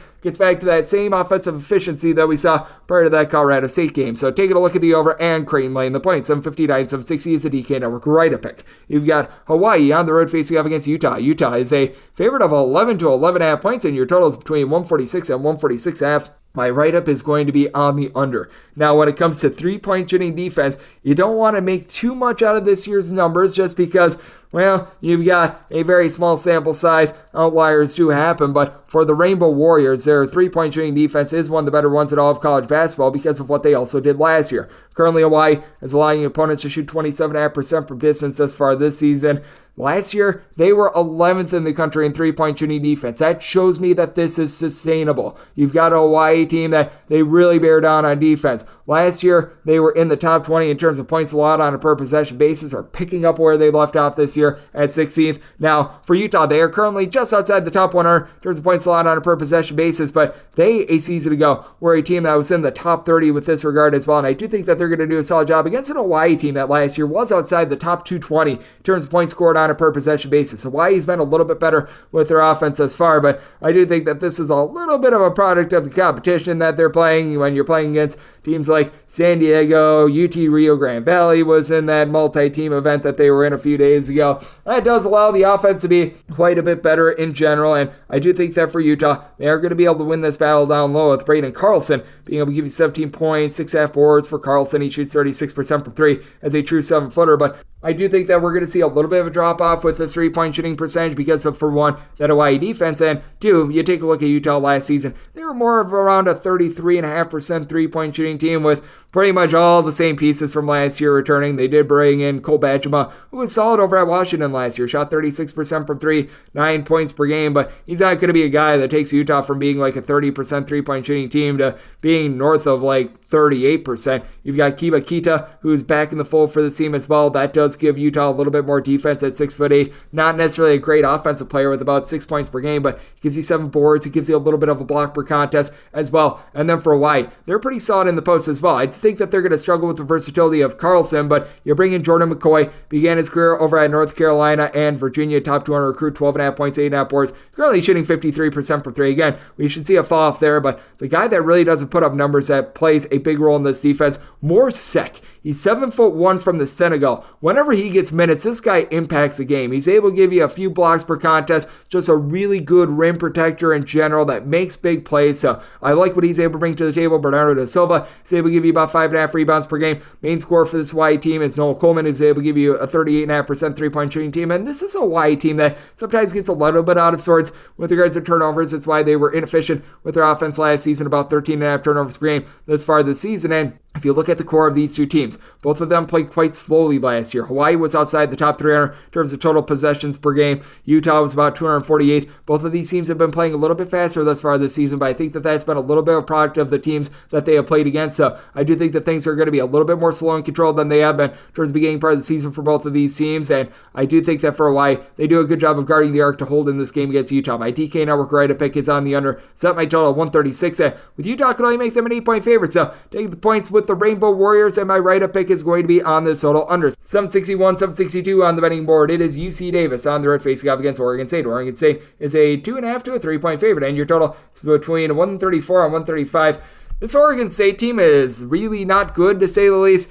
I can't get behind taking UC Davis on this tight of a line, though. It is so a very difficult place to play in Corvallis. I did set Oregon State as a 5.5-point favorite. I'm going to be one to lay it in. I do think that Jordan Pope and Elijah Pepper are going to be able to go mano a mano. Pepper is the best scorer in this game, shooting 44% from three, 96% the free throw line, 23 points, 5 boards per contest for UC Davis. And while Pope doesn't have quite as many points, he's been an impactful guy for Oregon State. Really their lone bright spot at this point. 18 points, 3 boards, 3 assists. He shoots 38% from three-point range. The big question is, can Oregon State win the battle down low? And I think the answer is yes. Tyler Blodeau is going to get killed when it comes to Pac-12 play at 6'9", but here in this matchup, he's fine. 13 points, 7.5 boards per contest. When you're going up against Aiden Bayo, who's giving you about 5.5 rebounds per game for UC Davis, that's a battle that even he should be able to win. And that's it. You really don't have a lot of rebounding for this UC Davis team. You've got Nico Dokac. I believe that is the brother of Tony Dokac. Comes in from old Switzerland. He's been able to give you about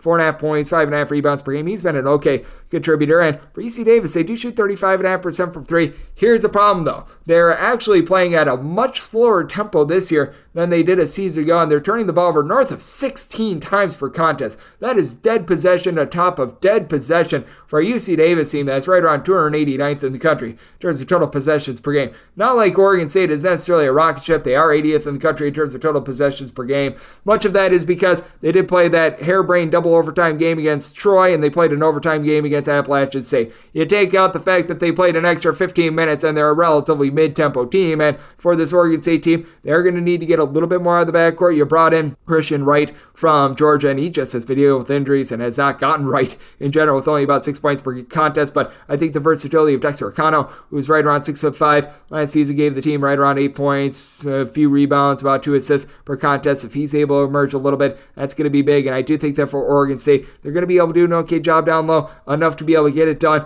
at home in Corvallis. So I did set my line at a 5.5. I'm going to be willing to lay it with Oregon State, and did set my total at a 139.5. You've got a UC Davis team that last year played much more up-tempo. I think that they're going to look to play a little bit faster this season. You do have an Oregon State team that's been getting destroyed on defense, giving up north of 70 points in every one of their games against a D1 foe. So looking at the over, and I'm going to be willing to lay with Oregon State. This is the last game on the normal Las Vegas betting board before we hit the extra game. 763, 764. UCLA plays us at UC Riverside. Riverside is a 19 to a 19.5 point underdog with your total between 129 and 130.5. So UCLA is a 21.5 point favorite. I'm going to be willing to lay it. I'm just not in on this Riverside team.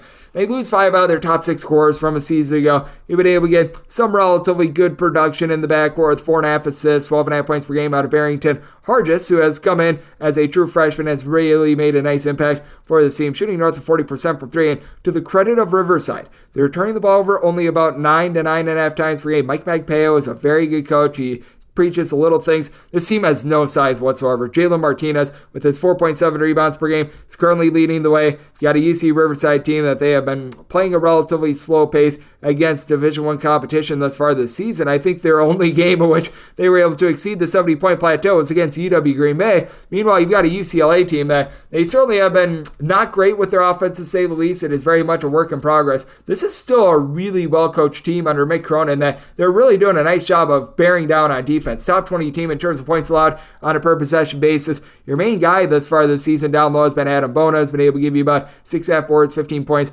Very good rim protector. And then Sebastian Mack, star freshman, he has really been able to take hold of this offense. Not a great three-point shooter, but gives you 16 points. It gives you multiple steals per contest. You need a little bit more outside shooting. Laser Stefanovic was a good three-point shooter over at Utah. Currently shooting about 35% from 3, but you're going to need someone, whether that be Dylan Andrews, whether that be someone maybe like a Jan Vide, who's been dealing with a little bit of injury himself. One of those guys, you'd need them to be able to come to the forefront, be able to step up for the team. Heck, maybe it's Will McClendon, but this team does need a little bit more in the backcourt, and you can tell that this is a raw team. You've got the 7'3" gentleman in Ade Mara. He is going to be able to do amazing work down low, but you can tell that he's a little bit of a project himself. But for UC Riverside, you know what? You're able to experiment with some things against this team. They've got absolutely no size whatsoever, and even though Mara is a little bit rudderless, doesn't necessarily have the world's greatest fundamentals, you should be able to take them to task. I do think that UCLA just continues to bear down on defense. I did say UCLA is a favorite of 21.5 points. I'm willing to lay it in.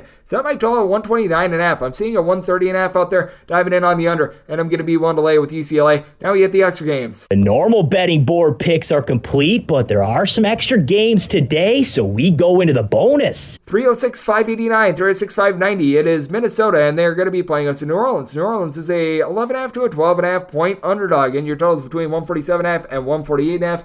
I actually said Minnesota as a 16-point favorite. I'm going to be willing to lay this number with Minnesota. Certainly this team is going to need to cut down on the turnovers. That is their main issue, as they bring in Elijah Hawkins, who a season ago over at Howard had 13 points, 6 assists, shot north of 46% from three-point range, but also led the country in terms of turnovers per game. That has led to Minnesota thus far this season having right around 14.5 turnovers per game, but there's nobody on New Orleans that's going to be able to match up with Dawson Garcia. At 6'11", he's able to can threes, give you 8 rebounds, 3 assists, a block, 19 points per game. Now, with Minnesota, nobody else on the roster has been able to give you north of 9.5 points per game, but you've got 5 guys from there averaging between 8.2 and 9.2 points per contest. You've got Braden Carrington along with Isaac E. Hen, who have been able to do a nice job as ancillary pieces as well. These 2 guys have been able to combine for about 9.5 rebounds per game. When it comes to Mike Mitchell Jr., he comes in from Pepperdine. He's been able to shoot in the mid-30s from three-point range and be able to give you a little bit of facilitation as well. And it is a Minnesota team that has looked a little bit better on defense this year than in past years, and they're going up against a New Orleans team that year in and year out, they're just so ghastly with regards to their defense. Like right now, New Orleans is 185th in the country in terms of points allowed on a per possession basis. And I wouldn't be surprised if they hang a banner if they end the season that way. Their defense has been that bad. Meanwhile, you've got a Minnesota team that just has a little bit of better rebounding. Top 75 team in terms of points allowed on a per possession basis. New Orleans, they've got a tremendous go-to scorer And Jordan Johnson, who has been tremendous, 23.5 points per contest, shooting 40% from three-point range. But past that, don't have anyone else that's able to give you north of 10.5 points per game. And you've got one player that's giving you north of 5 rebounds per game. That'd be 6'4", Jamon Vincent. I think that the lack of size is really going to get to New Orleans. New Orleans has been doing a little bit of a better job of taking care of the ball, but I think much of that is a product of the competition that they've been playing. You play against the likes of North Dakota, Central Arkansas, heck, even Loyola Chicago is not necessarily the world's greatest team thus far this season, and that warps things a little bit. So I do think that Minnesota going to be able to take it to New Orleans. I'm willing to lay up to 15.5 with Minnesota, and with this total, did set my total at 152. I do think that Minnesota going to continue their offensive uptick, and I think that the bad New Orleans defense shows up once again. So looking at the over and willing to lay it with Minnesota. 306-591, 306-592. Chicago State plays us to Delaware State. Delaware State is anywhere between a 3 to a 3.5 point underdog, and your totals between 137 and 138. And with Chicago State, I did make them a favorite of 6 points. I'm going to be willing to lay it.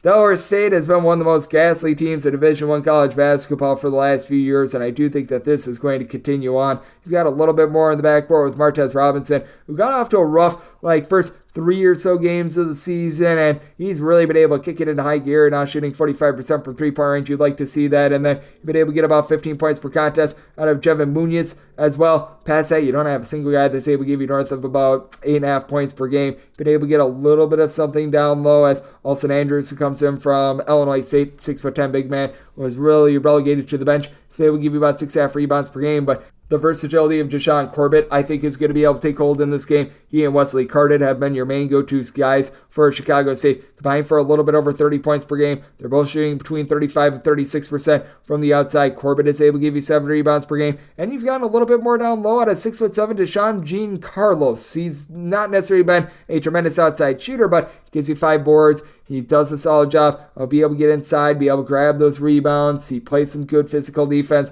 Do like what he's able to do for the team, and you've been able to get a little bit more out of Noble Crawford as well. The transfer from LIU had a little bit of a rough go of it to begin the season, but now he's been able to kick it into high gear, combined 25 points in the last 3 games, currently shooting 50% from three-point range. We should see a little bit of a fall off there, and for Chicago State, overall they're shooting 28% from 3. I do think that we're going to see an uptick there, but with Delaware State, this team has been turning the ball over 16 times per contest. Chicago State not necessarily masters at generating steals, but they've been able to do a solid job on that front, and I do think that for Delaware State, they're going to have a tough time in this one, even though they've got a little bit more size. Chicago State just feels like they do a better job of being able to crash glass. I think that allows them to get the job done at home. So this is a circumstance where I'm going to be willing to lay it with Chicago State, set them as a 6-point favorite, make my total 144. Got Delaware State defense that last few seasons has been well outside the top 250 in terms of points allowed on a per possession basis. So going over, I'm willing to lay it with Chicago State. 306-593, 306-594. Fordham is going to be playing us to Fairleigh Dickinson. Fairleigh Dickinson is an underdog of 10 to 11 points, and your totals between 158 and 158.5. Set Fordham as an 11.5 point favorite. I'm going to be willing to lay this number for Fairleigh Dickinson. Where have we heard this before? In which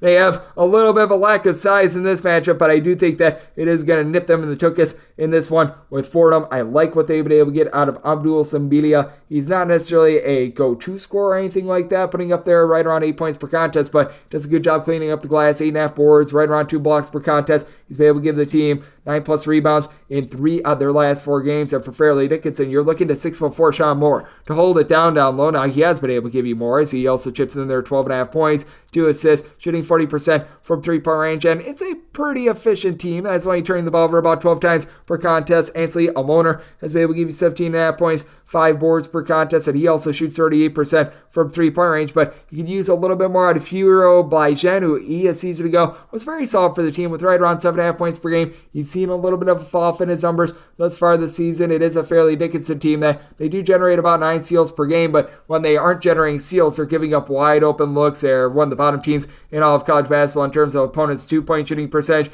in terms of opponents' 3-point shooting percentage. That's been pretty lackadaisical, as well as you take a look at the overall points allowed on a per possession basis. It's 339th for Fairleigh Dickinson. Meanwhile, this Fordham team, they're a top 40 defense. They may not have guys that absolutely light it up, but just off Metter in the backcourt has been able to give you 14 points per game. The UTSA transfer has really done a better job of doling out the ball with 3 assists per game. Now, they do need to cut down on the 16 turnovers per game, and this is a bunch that they're only shooting about 30.5% from three-point range, but I do think that defense is going to win out in this one. I think that Fairleigh Dickinson gets in into just issues in general with taking care of the ball and being able to score on this Fordham team, and that allowed Fordham to be able to get the job done. I do think that this is going to be a little bit more of an up and down battle, but I think we've gone too far with this total just because I do think that the Fordham defense locks down fairly Dickinson. So my total 151.5, diving in on the under of Fordham. Want to lay up to 11 with them. 306.595, 306.596. Sacred Heart plays us in New Hampshire. New Hampshire is an underdog between 4 and 5 points. Your total is between 150.5 and 151.5. Did set my total at 150. I'm going to be looking at the under. New Hampshire is playing quite a bit more up-tempo this year than they did in past years, but it's not necessarily a breakneck pace. Meanwhile, you do have a Sacred Heart team that I think is going to be able to do a solid job on the glass with the duo of Alex Sobel along with Nico Galletti. These two guys have been able to give you a combined 13.5 rebounds per game, and Galletti at 6'6", he's got such good versatility. He's currently shooting about 45% from three-point range, 2.3 steals, 14 points per game. That is going to be very difficult to match up with. This is a Sacred Heart team that throughout their entire college basketball livelihood, they've been up and down with their defense, but a lot 120th in the country in terms of points allowed on a per possession basis is not too bad. Now, for Galletti, he's going to have his hands full with Clarence Daniels, a 6'6", do-it-all player in his own right that's giving you 20.5 points, 8.5 boards, shooting 44% from three-point range. I do think that both of these guys going to see a little bit of a fall off moving forward with their three-point shooting. And then for New Hampshire, you do have Jackson Baker down low, comes in from Central Arkansas. He's been able to log about 6.5 rebounds per game, so I like what he's able to do for this team. You've also got Naeem Miller, who in the backcourt has been able to shoot about 38.5% from three, 9 points per contest. He's been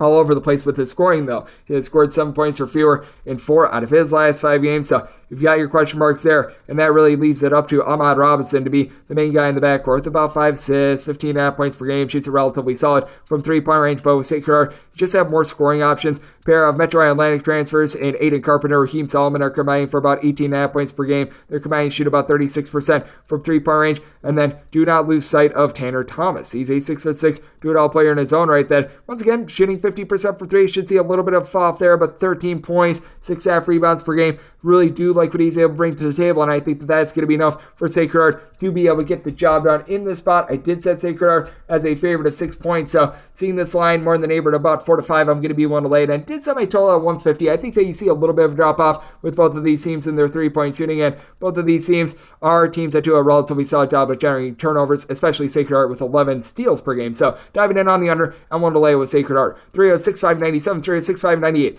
Coppin State is playing us to UMBC. UMBC is a favorite of 10 points with your total between 145.5 and 146.5, and I set UMBC as a favorite of 11 points. I'm going to be one to lay it, and biggest reason why I'm going to be one to lay it, this Coppin State team is in the bottom 5 in all of college basketball in terms of points scored on a per possession basis.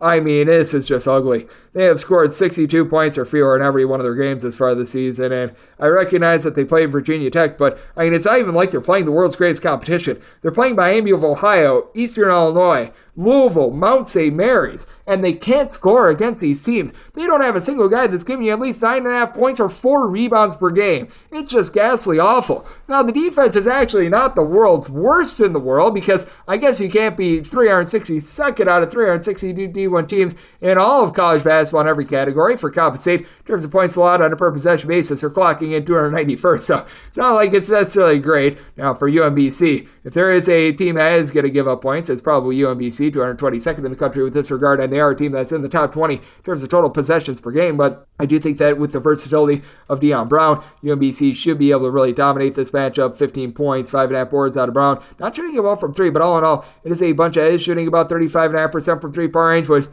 the main outside shooter being Devin Sapp. He has been sapping out teams with his 8 points per game, shooting 47% from distance, 8+ points in each of the team's last 4 games. You've been able to get a little bit more facilitation as well out of Marcus Banks Jr. Banks Jr. comes over from Western Carolina, and he's been able to shoot about 39.5% from three-point range. UMBC really doesn't have a ton down low themselves. Brown is the only guy that's able to give you north of 5 rebounds per game. I think he might be able to get a little bit more moving forward out of Max Lorsell Lloyd. He's a 6'9" gentleman that comes in from Penn. He's been able to give you about 4.5 rebounds per game. I do like his overall upside, but this is just a Coppin State team that's become a pit of sadness at this point. Got a UMBC team that they are running it and gunning it. 80+ points scored in each of their last 5 games, and at least 76 points allowed in each of their last 5, and a Coppin State team that has broken the 60-point plateau once thus far this season. Good old situation of something's got to give. As a result, I did set my total of 143. I think we got a little bit too high. I just don't think Coppin State does their part with this total. Looking at the under, I'm willing to lay up to 10.5 with the UMBCs. 306, 599, 306, 600.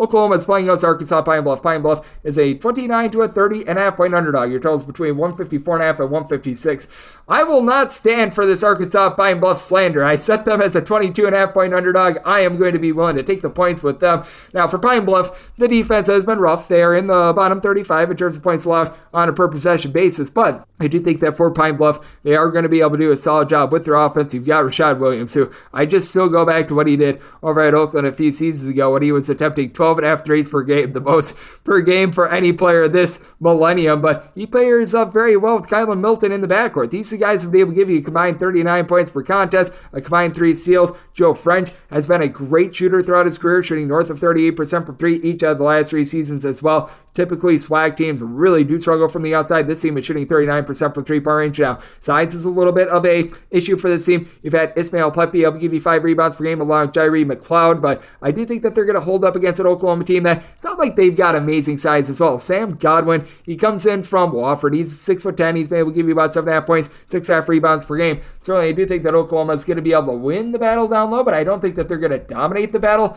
down low. And then for Oklahoma, I was really thinking that Milo Zuzan was going to be a nice breakout player. He's been able to average 7 points, 4.5 assists. It's not like he's been terrible or anything like that, but you expected perhaps a little bit more out of him. This is a Oklahoma team that as a whole, they're shooting about 33.5% from 3. Under Porter Mosier, you know that this team is not going to get super out of sorts. They're not going to run it and gun it. They're playing a little bit faster this year. We're in 67th in all of college basketball. Meanwhile, Pine Bluff, they are a team that is very much looking to push the pace a little bit more, but I just don't think that Oklahoma has the tools to be able to completely dominate this game, even with John Hughley getting back to what he was a few seasons ago at Pittsburgh this far this season, 11.5 points, 5.5 boards. He's shooting 70% from 3. Certainly, that's going to be dropping off a little bit, but with this Oklahoma team, they're made up of a lot of guys that were very solid at the mid-major level that are coming together very well. It's an Oklahoma defense that has given up 70 points or fewer in each of their last 5 games, but I certainly do think that Pine Bluff is going to be able to hold in this game. So that might total at a 150.5. So right now we're seeing out there right around 154.5, 155. I just don't think you get enough possessions in this game to go over, diving in on the under, but going to be willing to take the points with Pine Bluff. 306, 601, 306, 602. North Alabama plays host to Tennessee Tech. Tennessee Tech is an underdog of anywhere between 8 and 8.5 points, with your total between 143 and 144.5. And with North Alabama, I did set them as a 9-point favorite. I'm going to be willing to lay this summer with North Alabama. It's been a touch-and-go sort of team with having Daniel Ortiz now being out of the fold, but I still think that this team has enough offense to be able to get the job done against a Tennessee Tech team in which you can tell that they're missing Brett Thompson from a season ago. He was really able to light it up from 3-point range, and as a result, they're looking at Javis Harvey to really be able to step it up and elevate this offense. With Harvey, he's been able to do a nice job in tandem with Rodney Johnson. These two guys have been able to combine for in that neighborhood about 28 points per game. Johnson is currently shooting 46% from 3-point range, and for Tennessee Tech credits, they only turn the ball over right around about 11 times per game. This team is getting lambasted on the glass, so Johnson and Harvey, they're both giving you about 5.5 to 6 rebounds per game. They're leading the way down low. They don't have any size whatsoever, and with having Demaine Forrest in the backcourt, I do think that that is going to allow North Alabama to be able to win this battle down low. With Forrest, he's not necessarily a guy that's going to go off and have a massive offensive performance, but at 6'9", he's able to log about 8 boards per contest, has been getting more and more comfortable, it seems like,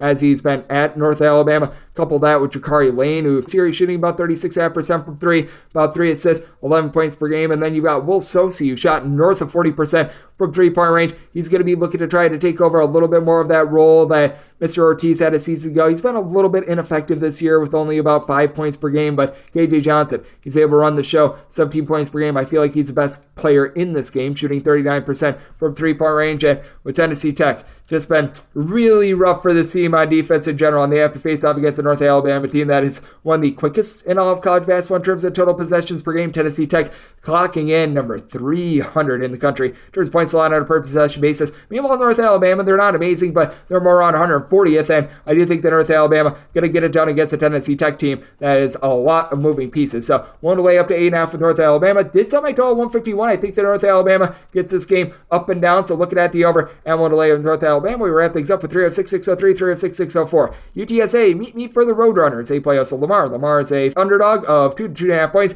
total is between 159 and 160. I set my line at 1.5. I do think that this is going to be a UTSA team out for revenge after these two teams actually played earlier in the year, and Lamar was able to get the job done. So I did award UTSA a little bit of a bump for it being a little bit difficult to knock off a team 2 times in a row, but I set my line at 1.5, so being able to get multiple points with Lamar, I'm going to be willing to take them. This was a Lamar bunch. I was very much banged up in the post a season ago as they were without Adam Hamilton, who has become their top rebounder for much of the season last year. He's been able to log about 8 rebounds per game, and for UTSA, this is a team that does a relatively solid job down low as well. Trey Edmonds along with Colton Lingard, not necessarily amazing scorers, but they're combining for about 13.5 rebounds per game. You've been able to have Dre Fuller, the former gentleman over at Central Florida, do a nice job logging about 12 points, 7.5 boards per contest, but this team in UTSA, liabilities from three-point range, they're only shooting about 30% from distance. Now, to their credit, they don't really turn over the ball a ton, and Lamar, that is where they can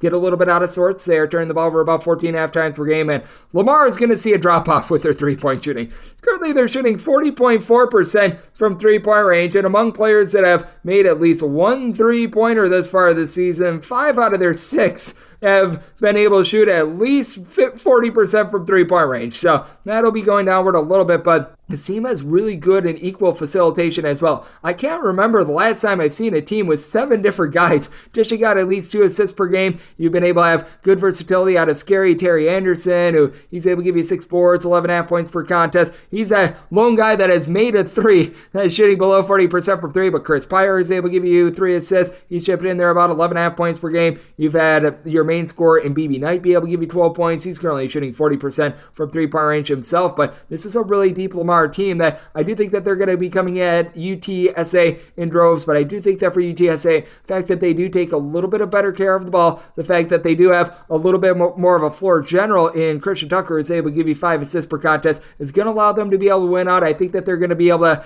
tinker around with what went wrong the first time around when these two teams first played. You had UTSA go 8 of 30 from 3 and 11 of 29 for Lamar, and an 82-90 win for Lamar. So I do think that we are going to see a little bit of reversal here, and for UTSA, could only make them a 1.5 point favorite. So here at 2, going to be willing to take the points with Lamar, and did set my total 153.5. I do think that we are going to see a drop off with regards to Lamar's 3-point shooting. I do think that this is going to be a little bit of a sloppier game that is going to lead to a little bit of a lower scoring affair than we saw the first time around. So diving in on the under, and we'll take 2 or more with Lamar, and that'll wrap things up for the Thursday edition of Coast to Coast Hoops, now part of the VSiN family podcast. If you do like hearing from this fine podcast, Coast to Coast Hoops, you're able to subscribe wherever you get your podcasts, Apple Podcasts, Google Play, Spotify, Stitcher, and TuneIn. If you have a question, comment, segment, idea, what have you for this podcast, you have 1 or 2 ways we offer those in. First one is my Twitter/X timeline at GNN_D1. Keep in mind, letters M, they mean does not matter, so as per usual, please do send these into the timeline. Other ways, find an Apple Podcast review. If you rate this podcast 5 stars, it is very much appreciated. And from there, you're able to fire in whatever you'd like to hear on this podcast via that 5-star review. Big thanks to Greg Waddell over at Sleepers Media in the Field of 68 for joining me in the last segment, and I'm coming at you guys every single day throughout the college basketball season. That means I'll be coming at you once again tomorrow. Thank you so much for tuning in.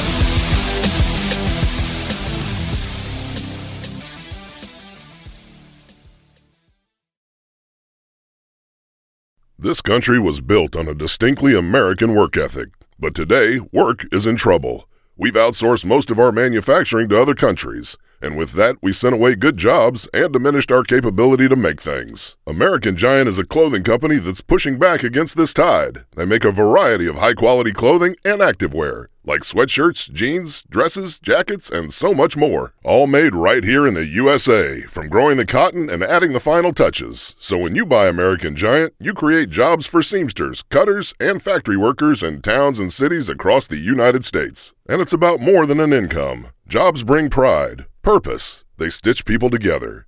If all that sounds good to you, visit American-Giant.com and get 20% off your first order when you use code STAPLE20 at checkout. That's 20% off your first order at American-Giant.com with promo code STAPLE20. If you work in quality control at a candy factory, you know strict safety regulations come with the job. It's why you partner with Grainger. Grainger helps you find the high-quality and compliant products your business needs to inspect, detect, and help correct issues. And the sweetest part is, everyone gets a product that's as safe to eat as it is delicious. Call 1-800-GRAINGER, click Grainger.com, or just stop by. Grainger, for the ones who get it done.